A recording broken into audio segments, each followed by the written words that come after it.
Media మిత్రులందరికీ నమస్కారం.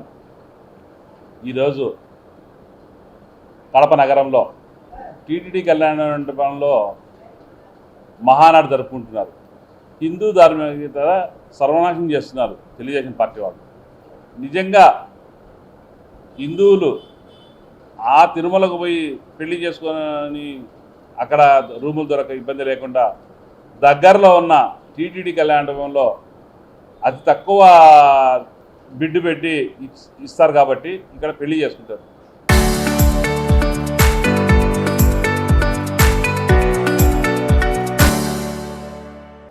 ఆ పెళ్ళిళ్ళు చేసుకునే దాంట్లో ఈ తెలుగుదేశం వాళ్ళు మహానాడు పెట్టడం చాలా విడ్డూరమైంది.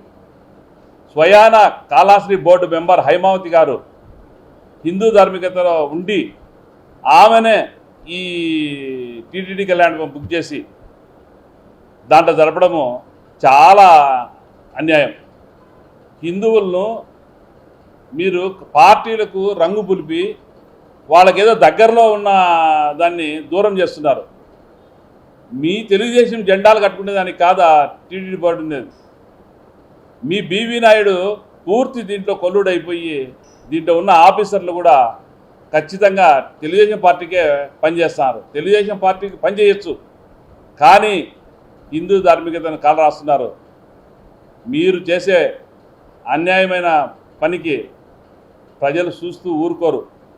ఈరోజు ప్రతి ఒక్కరు చూస్తున్నారు. స్వయాన ఆమెకు తెలియకుండా ఏం పోలేదు.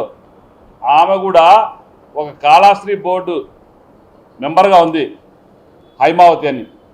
ఈమెనే అక్కడ నిర్వహించడం అనేది చాలా తప్పు. మేము తీవ్రంగా ఖండిస్తున్నాం వైఎస్ఆర్ కాంగ్రెస్ పార్టీ తరఫున. ఇప్పటికే మా సాక్షి విషయంలో కూడా మిమ్మల్ని అడిగింది ఈరోజు ఉదయము. మీరు ఎలాంటి స్పందన లేదు. దీంట్లో పనిచేస్తున్న డిపార్ట్మెంట్ అందరూ కూడా దీనికి ఖచ్చితంగా ఈ కేసులో ఉంటారు. మీరిచ్చిన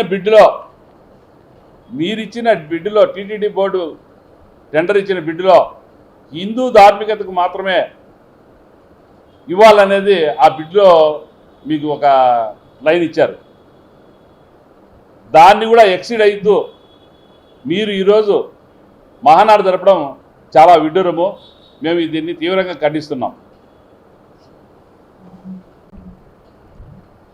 టీటీడీ తిరుమల తిరుపతి దేవస్థానం సంస్థకు చెందిన ఆధ్యాత్మిక కేంద్రం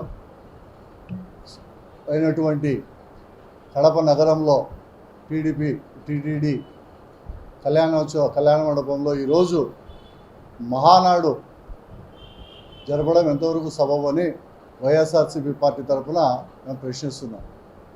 ఒక ఆధ్యాత్మిక సంస్థ సామాన్య ప్రజలకు అందుబాటులో ఉండాలని ఒక సేవాభావంతో కళ్యాణాలకు శుభకార్యాలకు నిర్వహించుకునే దానికి ఏర్పాటైన కళ్యాణ మండపం టీటీడీ కళ్యాణ మండపం.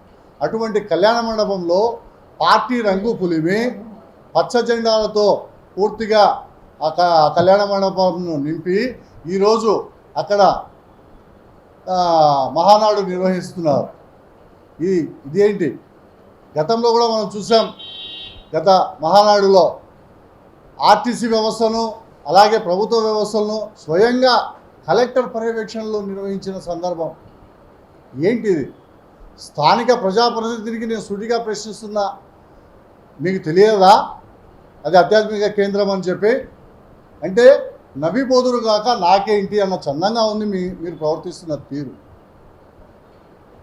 ఎక్కడైనా ఆ టీటీడీ కళ్యాణ మండపంలో ఆధ్యాత్మికానికి సంబంధించిన సాంస్కృతిక కార్యక్రమాలు కానీ ప్రవచనాలు చెప్పే ఏర్పాటు కానీ లేకపోతే ఇప్పుడు వేసవి సెలవులు వచ్చాయి, పిల్లలకు చిత్రలేఖనం పోటీలు కానీ ఇలాంటి మంచి మంచి కార్యక్రమాలు ప్రవచనాలు చెప్పి పెట్టియచ్చు, తప్పేంలే. మంచి కార్యక్రమాలు పిల్లలకు చిత్రలేఖన పోటీలు, వ్యక్తిత్వ వికాస పోటీలు ఇలాంటివి నిర్వహించుకునే దానికి ఏర్పాటైన సంస్థ అది. అటువంటిది కాకుండా నగర నడిబొడ్డున మీరు మహానాడు నిర్వహించుకుంటా అనడం అంటే ప్రభుత్వం మాది ఉంది కదా ఏమైనా చెల్లుతుందని మీరు అనుకుంటున్నారా? అదే టీటీడీ కళ్యాణపురంలో ఇతర సంస్థలకు కూడా మీరు బాడిగలకు ఇస్తున్నారు. ఏ ప్రాతిపదికన మీరు బాడిగలకు ఇస్తున్నారు? చాలా సంస్థలు అక్కడ బాడిగలకు తీసుకొని ఇవి మీ నామ్స్లో టీటీడీ నామ్స్లో ఉన్నాయా? దీనిలో బోర్డు ఏమైనా టీటీడీ బోర్డు ఆమోదింపజేసిందా? ప్రైవేటు సంస్థలకు ఏదన్నా ఇవ్వాలనుకుంటే నేక్నామ్ కళాక్షేత్రం ఉంది, వైఎస్ఆర్ ఆడిటోరియం ఉంది. దానిల ద్వారా బాడిగలకు ఇస్తే కన్నా కార్పొరేషన్కు ఆదాయం వస్తుంది. మరి టీటీడీలో ఇస్తే ఎవరికి ఆదాయం వస్తుంది? మీరు ఇదేమైనా ఆలోచన చేస్తున్నారా? ఇది ముమ్మాటికి తప్పు. దీన్ని మేము వైఎస్ఆర్సీపీ పార్టీ తరఫున తీవ్రంగా వ్యతిరేకిస్తూ ఖండిస్తున్నాం. కాకుండా మన గౌరవ ప్రధానమంత్రి గారు ఈ మధ్య కాలంలోనే ఇచ్చేశారు. మనం చూస్తున్నాం అమెరికా ఇరాన్ యుద్ధం, హర్ముజ్ జలసంధిలో మనకు మూసేసిన ఈ సందర్భం, దానివల్ల ఆర్థిక సంక్షోభం ముంచుకు రాబోతోంది. కాబట్టి పొదుపు సూత్రాలు పాటించండి అని స్వయంగా ప్రధానమంత్రి గారు మనకు పిలిపించిన సందర్భం. మీరు మహానాడు ఈ సంవత్సరం జరుపుకోకపోతే ఏమవుతుందండి?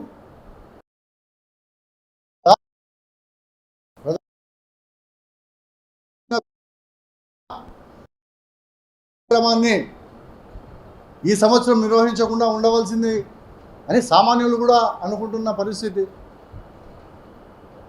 ఈ సంవత్సరం మహానాడు నిర్వహించకపోతే ప్రపంచం ఏమైనా విపత్తు వచ్చి మునిగిపోతుందా అని అడుగుతున్నాం మేము. స్వయంగా ప్రధానమంత్రి పిలిపించిన దానికైనా మనం గౌరవం ఇవ్వాలి కదా. ఇదంతా ప్రజలు. Thank you.